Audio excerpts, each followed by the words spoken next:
Coming to you from the innovative, immersive Hyundai Virtual Next Weather Sphere. This is Next Weather.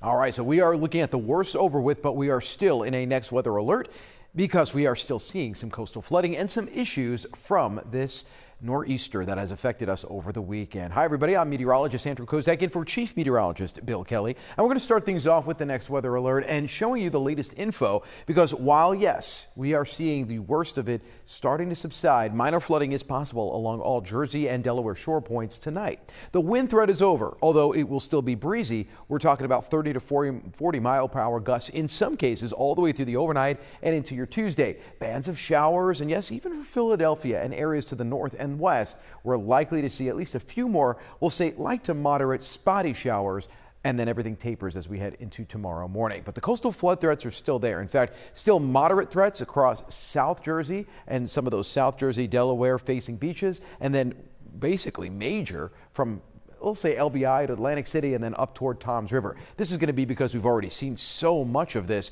carved out, not just from this weekend, but also remember Erin, the hurricane that never hit us back in August. Well, that gave us so many issues with coastal flooding and coastal erosion. All right, let's go ahead and bring the map in and kind of show you where we are right now because we still have the last couple of hours seeing some rounds of rain, and not only do we see that coming in, but still with high tide happening again a little closer to 1:30 in the morning tonight, we're going to be watching the shore very carefully.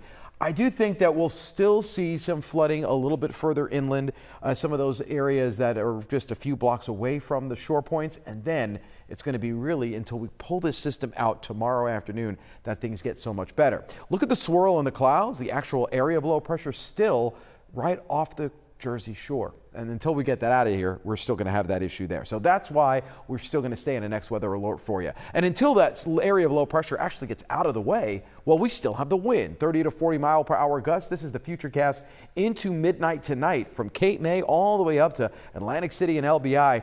Even early tomorrow morning, if you drive along the shore, you're likely to see some pretty breezy conditions. It's not until tomorrow afternoon everything starts to subside and then we get a little bit better. Take a look. A few showers out there now, but then tomorrow, not much sunshine. A few peaks here and there northwest, and then we're likely to see the sun really start to come back in full force by the time we get into the day on your Wednesday. 7-day forecast shows Wednesday and Thursday bringing us plenty of sunshine, Friday sunshine, and then by the weekend, our next system comes in, but along with that, some strong southwest winds, and that means by Sunday, we could be nearly 80 degrees. We're going to go for 79, a couple showers late Sunday, and again next Monday.